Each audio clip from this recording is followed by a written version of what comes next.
purpose of Freethought Forum is to be vigilant to the encroachment of religion into government and to educate the general public as to what a freethinker is. My thoughts give me power. No scholar can map them. No hunter can trap them. No person can deny. Welcome to Freethought Forum. I'm Hugh Henry, and we're here to learn about the mystical experience. The material I'm going to present today is based in part on a lecture by Dr. Robert Gemello, that's with a G, from the University of Arizona. He's a professor of East Asian Studies, and I heard him speak in May of 1991 at the Smithsonian. His topic was the mystical experience in major world religions. Another part of this will be based on Dr. Robert Andrew Newberg's, who is a doctor of psychiatry at the University of Pennsylvania. And there was a talk at Mind Science in April of 2001. The lecture was Biology of Belief. A third part is based on an article from the Washington Post called Tracing the Synapses of Spirituality by Shankar Vendatam, staff writer, published in June 17, 2001. So what are we talking about here? Well, we have the story of Saul, a Jewish tailor, who on the road to Damascus falls off his ass, lands on his ass, and has a deep spiritual experience, and from persecuting Christians, becomes a Christian. We have numerous instances of something happening to Teresa of Avila, St. John of the Cross. And Sufis and Buddhists talk about the mystical experience. It is a sudden, profound, specific altered state. And it's a goal of many religions. What are its characteristics?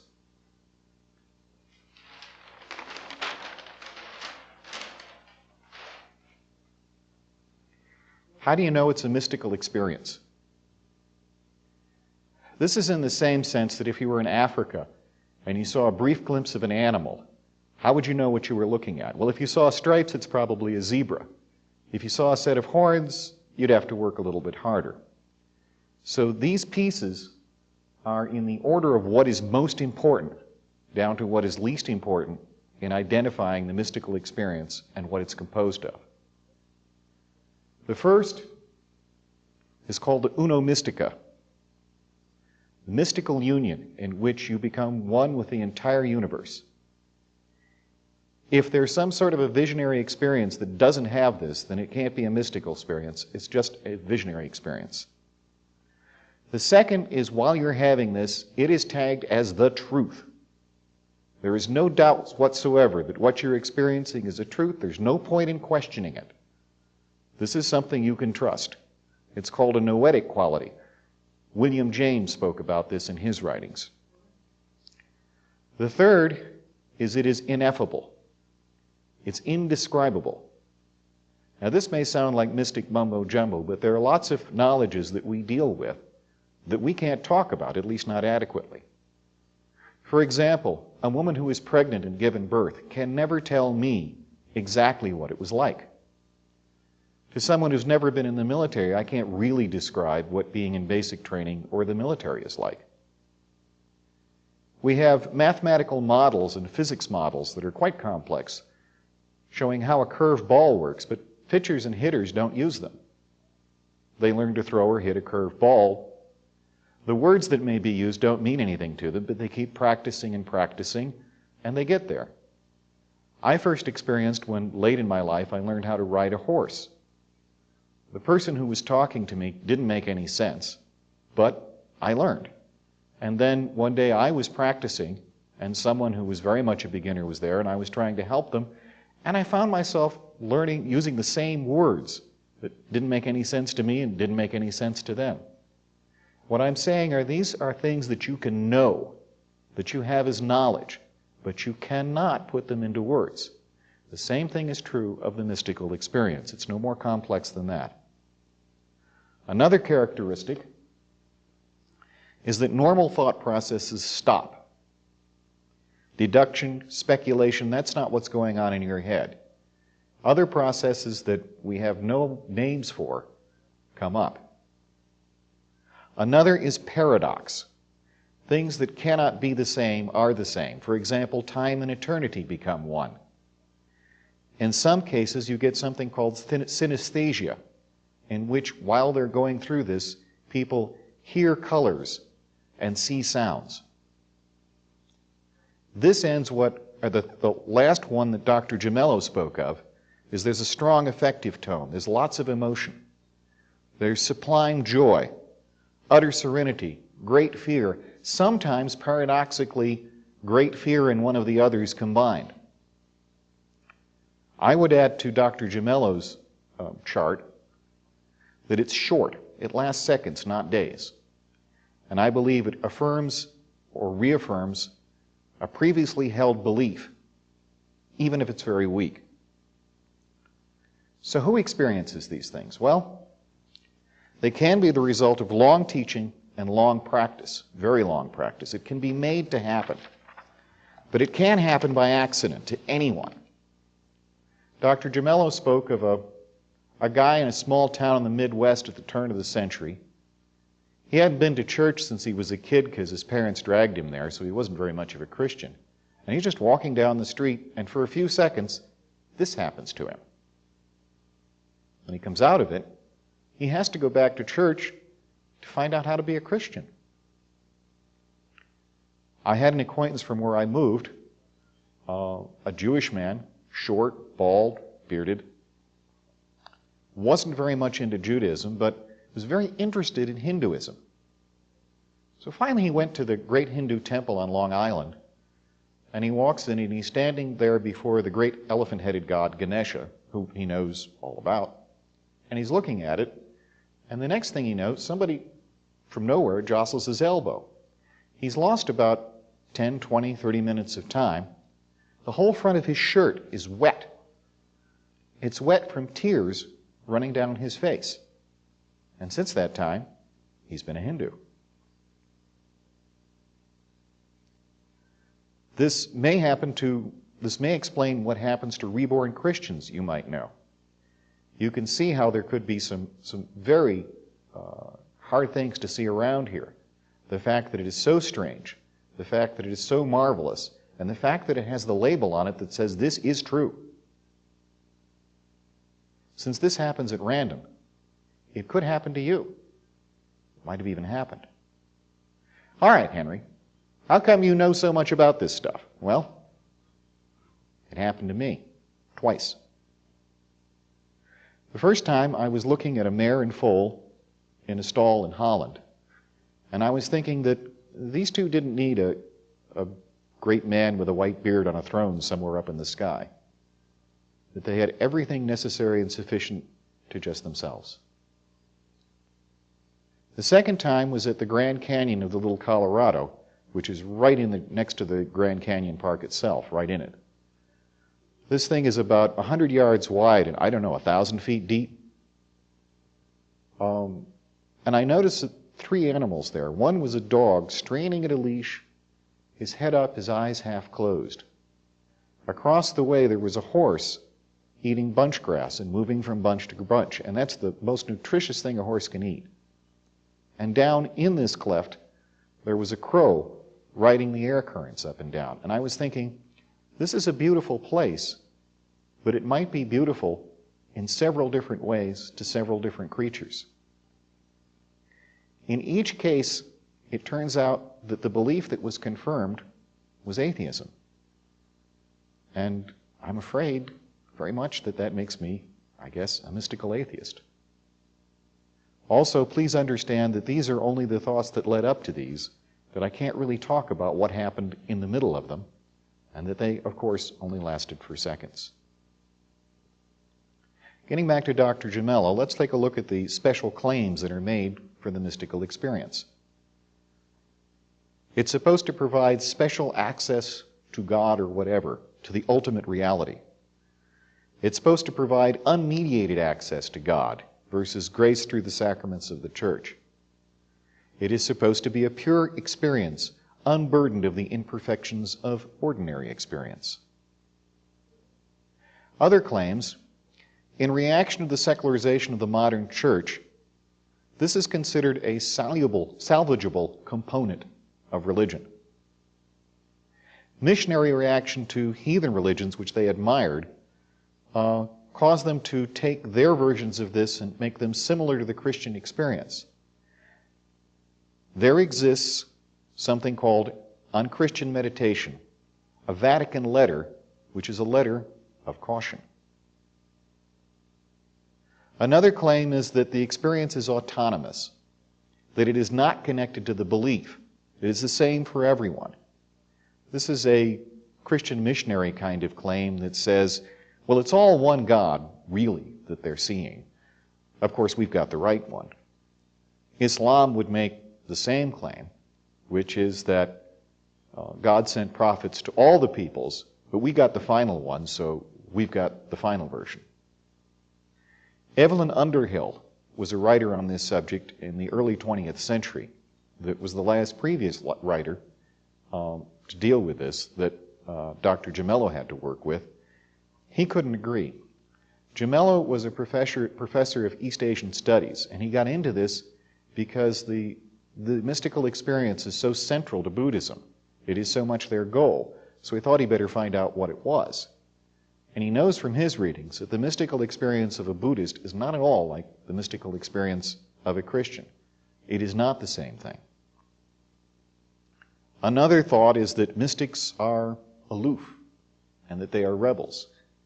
The fact, again investigated by Gemello, is that they express pious gratitude to the church. They're not at all rebels.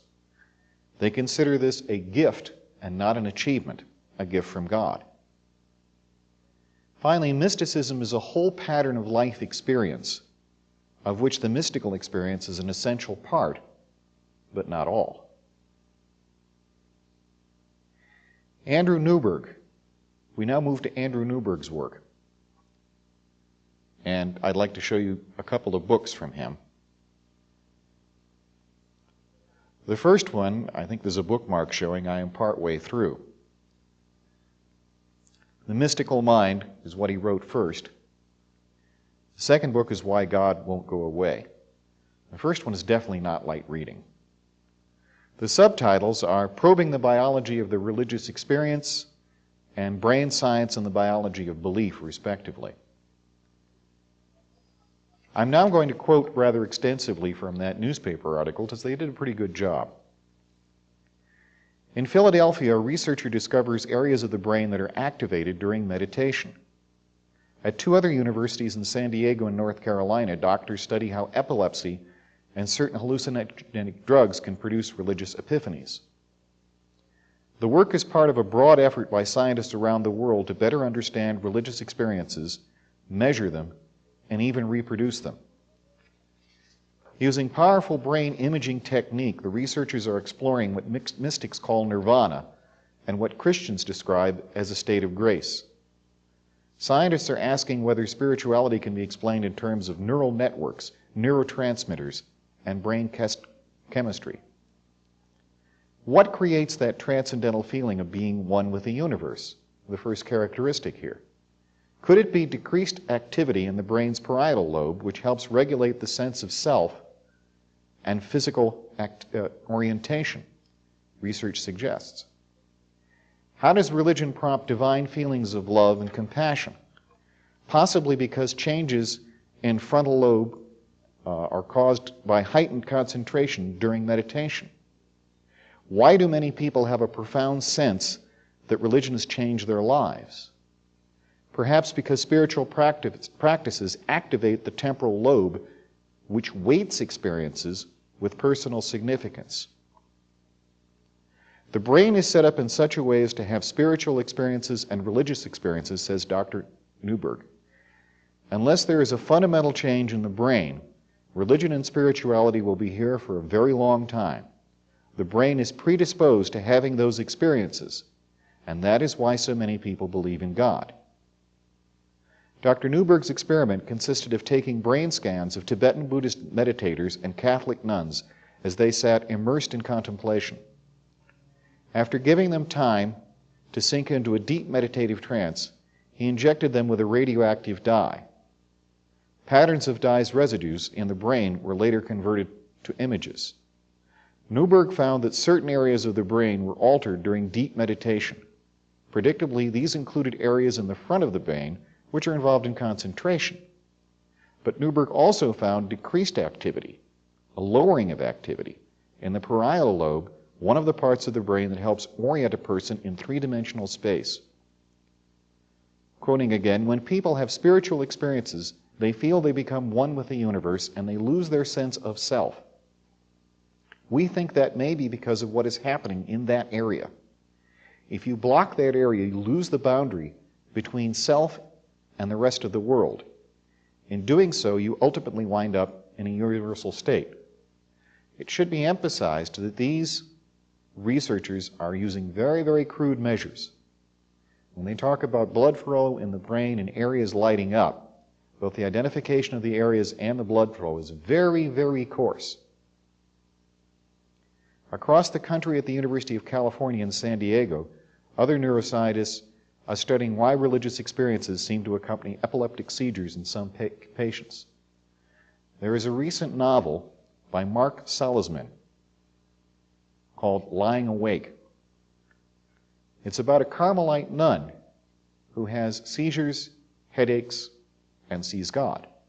She's had these all her life, and a doctor finally correctly diagnoses her and tells her, "Sister, I have great news.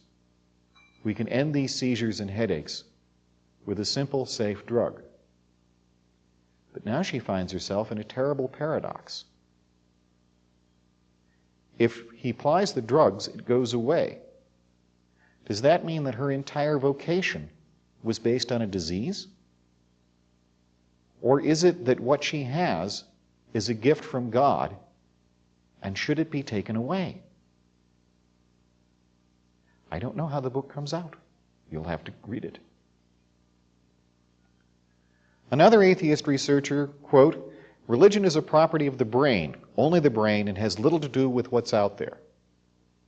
True?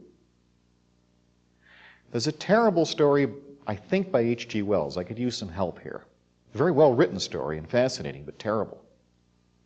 A man is lost in the Andes mountain and quite near death when he's rescued by a tribe that nobody has ever seen. It takes them a long time to nurse him back to health. He learns their language. Of course, there's a romance interest in here. There's a difference to this tribe, however. In place of eyes, they have nothing. They're quite blind and always have been. They're very sympathetic to the guy, but he has these strange, inexplicable experiences that are spooky and that seem to bother him. They can tell that these are probably due to these slippery, shiny growths on his face. So one, they decided that they need to help him, and they take the growths away so that he's like them.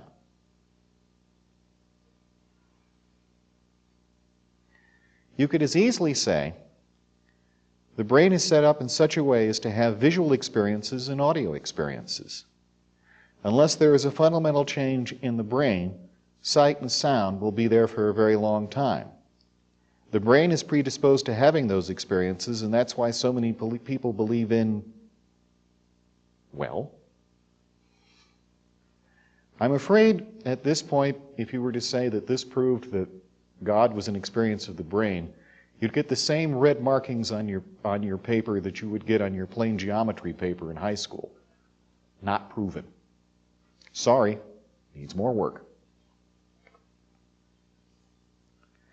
Now we wander off away from these eminent people into what I think, or what I speculate. I think one possibility is this. When you're in the womb, you're under sense deprivation. You've got no sight, no smell. You do have sound. It's nice and comfortable in there. And then you go down a long tunnel into the light, somebody slaps you on the ass, and all your troubles begin. Piaget was a researcher who was a genius in child development. If we can trust him for a minute, because I don't know how he got there, but I believe him, he said that a baby thinks that when it's hungry, the universe is hungry. That when it's cold, the universe is cold. That when it's happy, the universe is happy. And that it's only after a period of time that the baby develops a sense that there's a place where it ends and the world begins.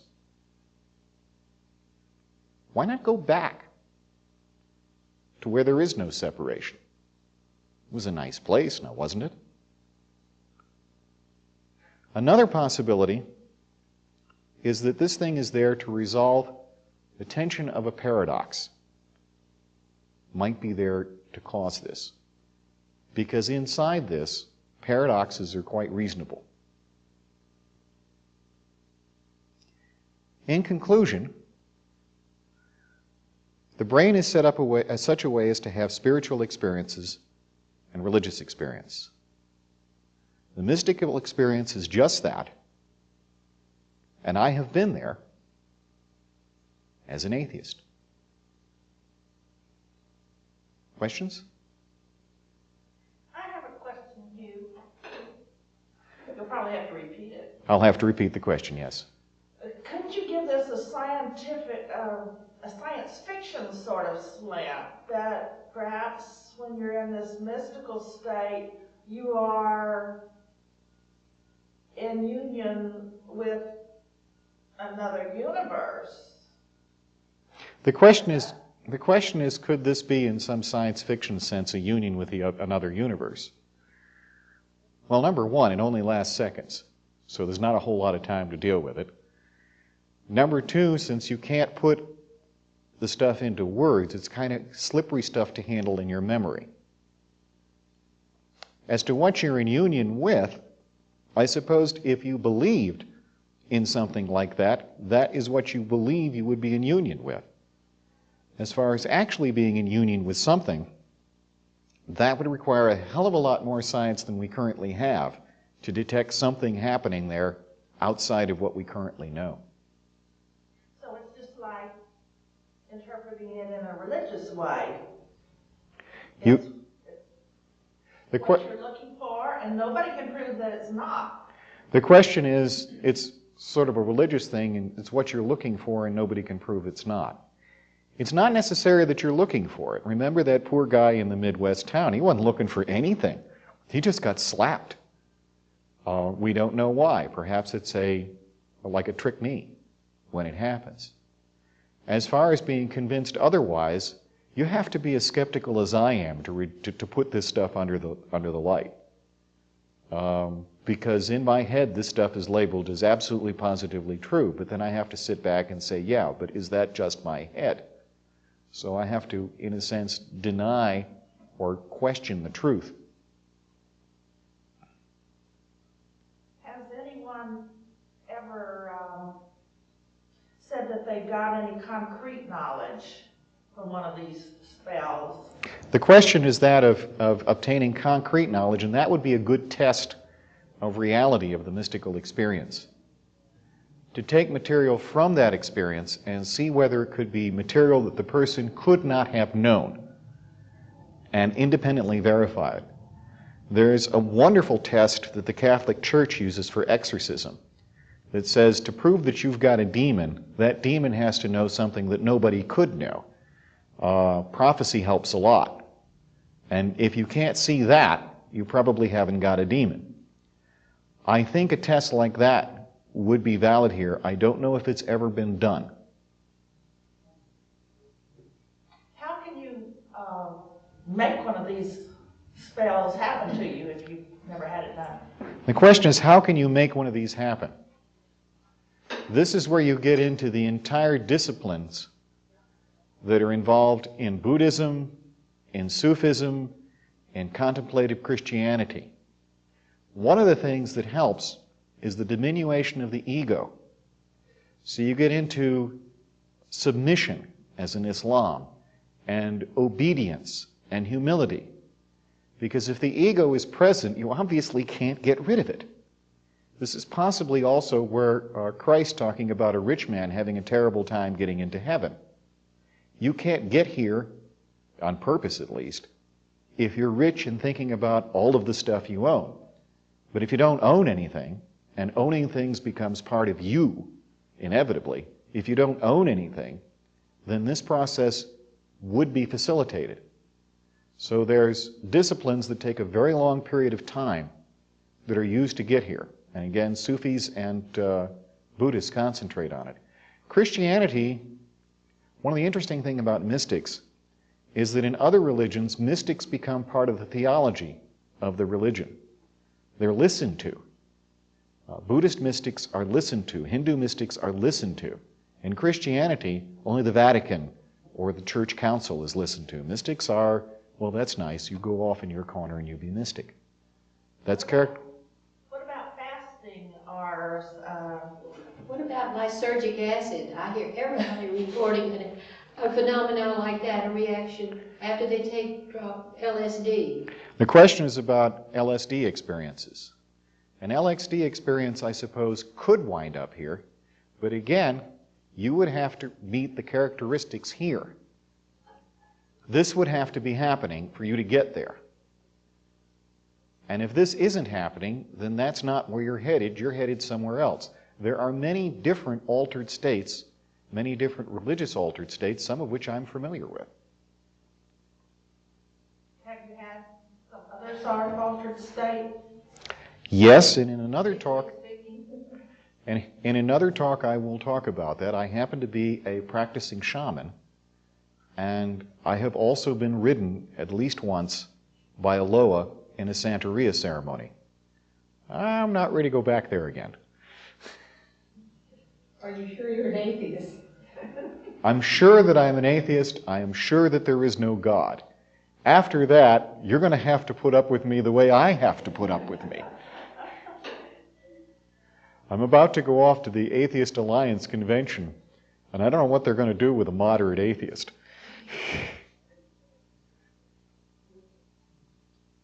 Will fasting do it? I don't think so. I don't think fasting will do it. Thank you for your questions, since this didn't actually end up at the end of my speech. But our time together is finally up. And remember, this could happen to you. It may have happened to you. It can happen to a friend of yours. This is what it is. It's happened to others. Thank you. I think as I please, and this gives me pleasure. My conscience decrees, this right I must treasure. My thoughts will not cater To duke or dictator, no person can deny. Die Gedanken sind frei, no person can deny. Die Gedanken sind frei.